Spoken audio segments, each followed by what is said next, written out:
Hello, students.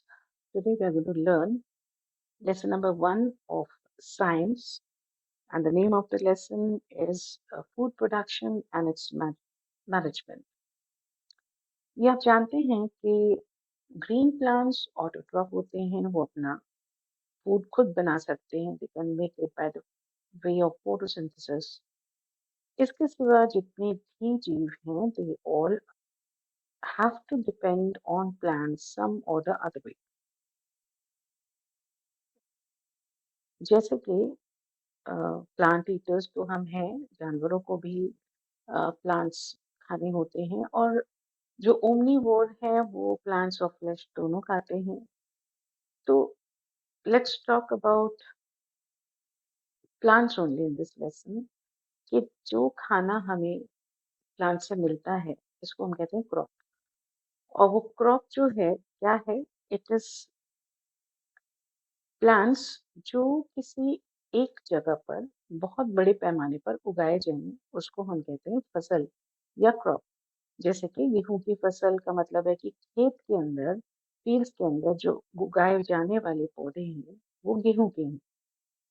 Okay. आप जैसे कि जानते हैं कि इंडिया एग्रीकल्चर कंट्री है, और यहाँ एक प्लस पॉइंट ये है कि यहाँ की टेम्परेचर, ह्यूमिडिटी, रेन, जितनी भी ये परिस्थितियां हैं, जितनी भी ये सिचुएशंस हैं, ये हमारे देश को बहुत खास बनाती हैं, क्योंकि यहाँ हम ऑलमोस्ट हर तरह का फसल जो है वो उगा सकते हैं. सो मोटे तौर पे देखा जाए तो दो तरह की फसलें होती हैं, एक kharif crop and rabi crop. Kharif crop वो फसलें होती हैं जो रेनी सीजन्स में बेसिकली उनको बोया जाता है, तो इन स्टोन in rainy season, and generally they are around June to सितंबर वाला जो महीना है उसमें इसको शुरू किया जाता है बोना.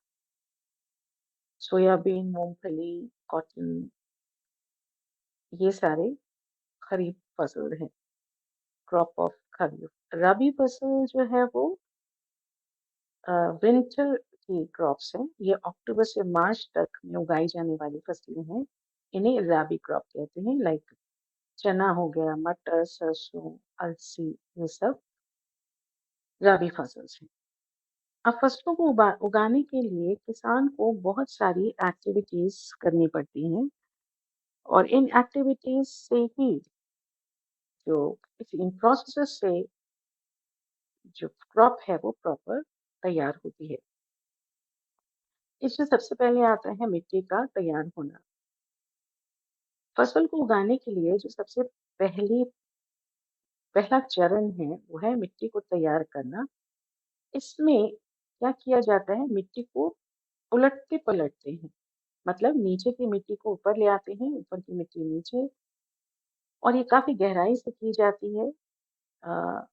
रीजन क्या है इसको करने का? क्योंकि जो पुरानी, मतलब इससे पहले जो क्रॉप उगाए गए, वो सब सारे उस क्रॉप ने सारा कुछ ले लिया होता है मिट्टी से.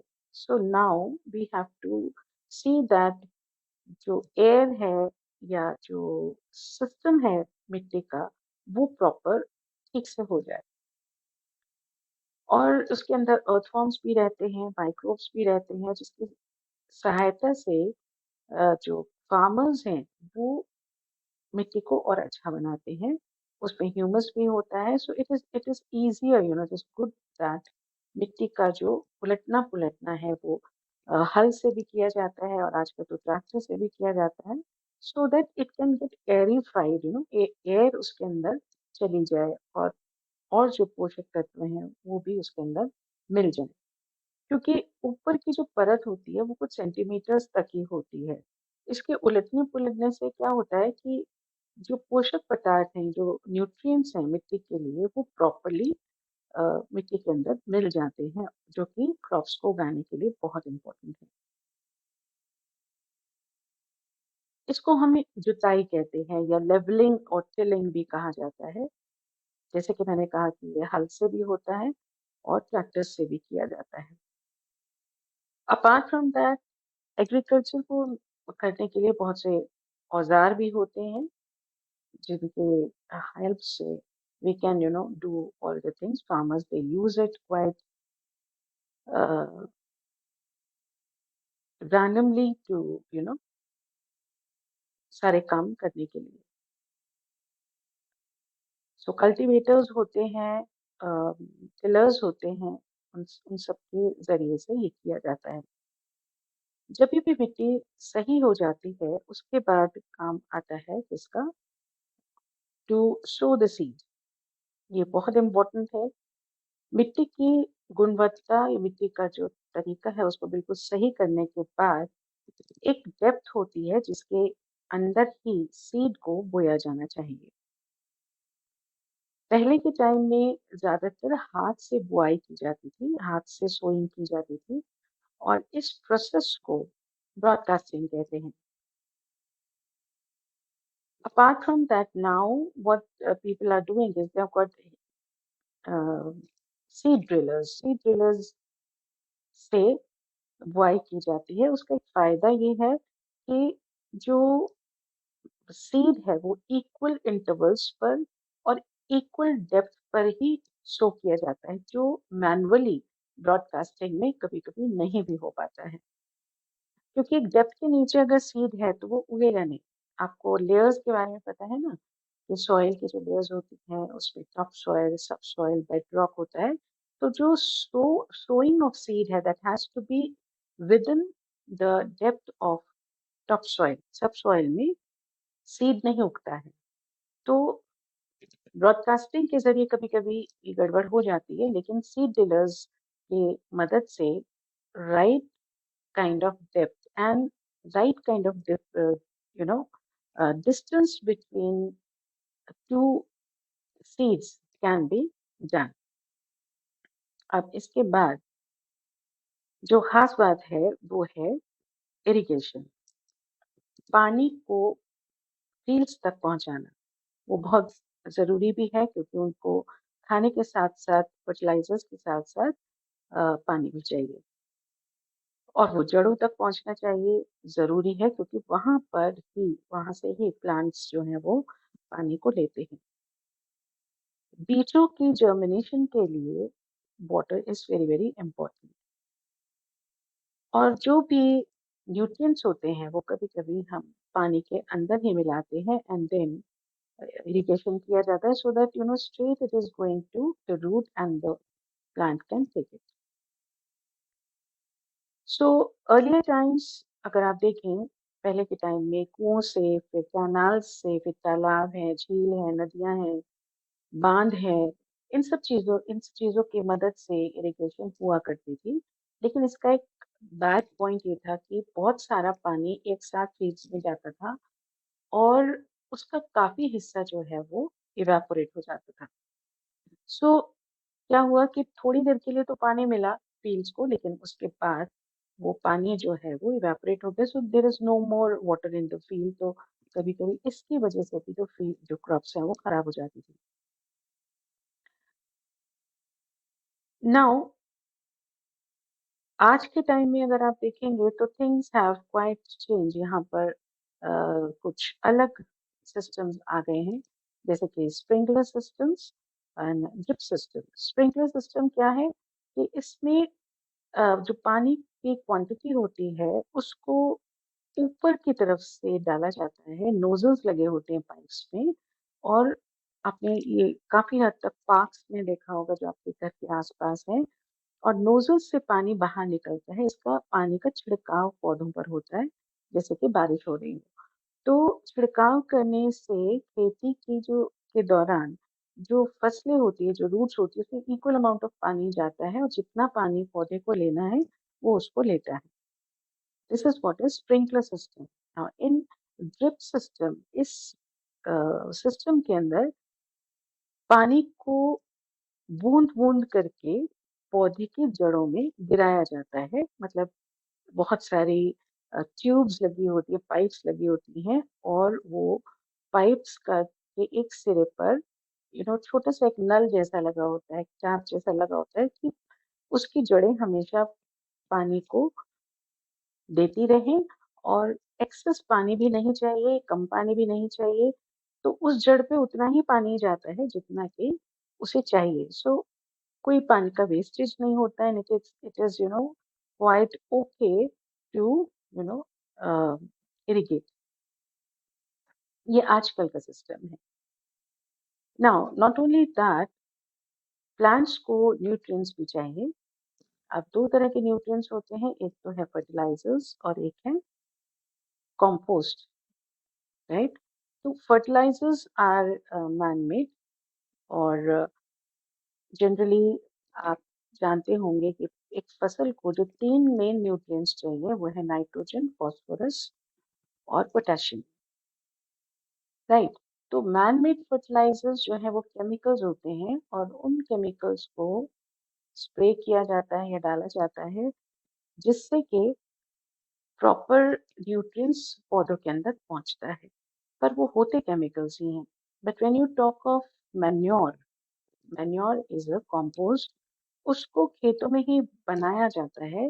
मतलब कैसे बनाया जाता है कि जितनी भी ऐसी चीजें जो डिकम्पोज हो जाती हैं उनको एक पिट खोद कर, गड्ढा खोद कर उसमें डाल देते हैं, रेड वॉर्म्स डाल देते हैं, और कुछ महीनों के बाद जब आप उस पिट को खोलेंगे तो you will see that there is no more things are available जो आपने पहले डाला था। It is totally converted into मिट्टी kind of a thing, soil जैसा, हम्म, वैसा बन जाता है, डिकम्पोज हो जाता है, और उसको फिर प्लांट्स के अंदर डालते हैं। इसका फायदा ये है, टोटली नेचुरल है, इसमें कोई केमिकल नहीं है। एंड दैट्स द रीजन ये बोला गया है कि fertilisers are necessary evils, because उनको नहीं डालेंगे तो प्लांट्स ग्रो नहीं करेंगे प्रॉपर, और अगर डालेंगे तो अल्टीमेटली केमिकल्स वो हमारे ही अंदर आ रहे हैं जो हमने खाते हैं। मैन्योरिंग में प्लस पॉइंट ये है कि वो केमिकल्स नहीं होते हैं, but it takes good time to convert these things or decompose this waste material and then use them.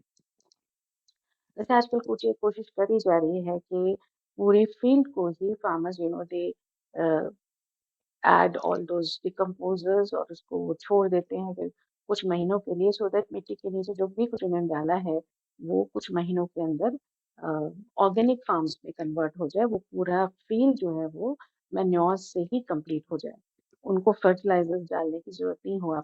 आपने देखा होगा कि जब आप कुछ खरीदने जाते हैं दाल वगैरह, तो वहां पे लिखा होता है ऑर्गेनिक पल्सेस। इसका मतलब ये है कि मैन्योर से वो न्यूट्रिएंट्स मिला है दाल को। It is no fertilizers which is added, but it is a time taking process, where as fertilizers को जल्दी ही बनाया जा सकता है। So this is the difference, right? So जरूरी है इसका डालना, बिकॉज खाद जो है वो मिट्टी को प्रॉपर बनाती है, and it gives nutrition also to the plant. Okay, तो ये सब हुआ। उसके बाद अब पौधे जो हैं वो थोड़े बड़े भी हो जाते हैं, और वो टाइम आता है कि जब उनको, उनके अंदर जो है क्रॉप या ग्रेन्स जो है वो आने लगते हैं, तो और भी ज्यादा केयर करने की जरूरत पड़ जाती है क्रॉप्स को। तो that time what happens is ऐसे इंसेक्ट्स जो पौधों के अंदर बीमारी क्रिएट कर सकते हैं वो अटैक करते हैं। They are called as pests, right? So उन पेस्ट से पौधों को बचाने के लिए फिर वही है कि केमिकल्स का इस्तेमाल किया जाता है। वी यूज पेस्टिसाइड स्प्रे करते हैं सो दैट वो पेस्ट जो है वो मर जाए, खत्म हो जाए, और वो क्रॉप जो है वो ठीक रहे। समटाइम्स weeds भी जनरेट हो जाते हैं। What are weeds? Weeds are unwanted plants with the crop in their field. अब उसका नुकसान क्या है कि क्रॉप के न्यूट्रिएंट्स को वो फीड भी ले रहे हैं, राइट? तो इसके कुछ तरीके होते हैं, या तो स्प्रे करिए, वीडीसाइड्स डालिए, या फिर कभी-कभी अगर कम है तो मैनुअली आप उसे अप्रूव कर सकते हैं, या फिर कुछ ऐसे जानवरों को खेत में छोड़ा जाता है जिनका खाना वो पेस्ट है। सो ये बायोलॉजिकल मेथड है। पेस्ट्स को हटाने के लिए या वीड्स को हटाने के लिए। तो जनरली आजकल तो स्प्रे ही करते हैं सो दैट जल्दी से ही वो अ, खत्म हो जाए। Now what happens is everything is fine, everything is ready, अब टाइम है हार्वेस्ट करने का। तो हार्वेस्टर्स होते हैं या फिर पुराने ज़माने में जैसे हंसिया से उसको काटते थे, उसको किया जाता है। अदरवाइज़ हार्वेस्टर्स आर देयर जो एक बार में बहुत सारे फसल को हार्वेस्ट कर सकते हैं और फिर उसको सुखाते हैं उन ग्रेन्स को ताकि पानी का कोई भी कंटेंट जो है वो वहाँ पर न रहे। और ड्राई ग्रेन्स को फिर बोरों में भरा जाता है और जो बोरे होते हैं, उनको फ्यूमिगेंट करते हैं, उनको दवाइयाँ डालते हैं ताकि कोई फंगस या कोई ऐसी चीज़ उनके अंदर ना लग जाए, जिससे कि पूरा का पूरा क्रॉप खत्म हो जाए। क्योंकि क्रॉप जो है वो एक दिन में तो सारा बिकता नहीं है, तो उसको स्टोर हाउस में रखा जाता है, ग्रैन्युलर्स में रखा जाता है so that it is safe enough. तो फ्यूमिगेंट्स डालकर उन ग्रेन्स को भर डालते हैं और उनको फिर पैक करके कहाँ रखते हैं? भंडारे में रखते हैं, जैसे ग्रैनरीज में रखते हैं, साइलॉज बोलते हैं उनको। और वो सारे साइलॉज भी बहुत बहुत सही तरीके से मैनेज्ड होते हैं। वहाँ पर लाइट का अरेंजमेंट होता है, स्प्रे होता है, फ्यूमिगेंट्स का स्प्रे होता है, फिर ताकि जो बीज हैं या जो ग्रेन्स हैं वो किसी भी तरह से खराब ना हो। रोडेंट्स जो है या जैसे चूहे वगैरह हैं वो वहाँ पर ना आए, so that they are quite safely placed there, ताकि प्रॉब्लम्स जो हैं वो वहाँ पर किसी भी तरह से नहीं आना चाहिए। और इतनी मुश्किलों से जब हम क्रॉप को उगाते हैं तो उसकी रखवाली करना, उसको सही रखना बहुत बहुत इम्पोर्टेंट है। So these are few steps which are being taken up by the farmer to grow crop. I hope you have understood it. Any other resistance, if you want, you kindly visit our site http www.skillscoach.co.in. Thank you so much.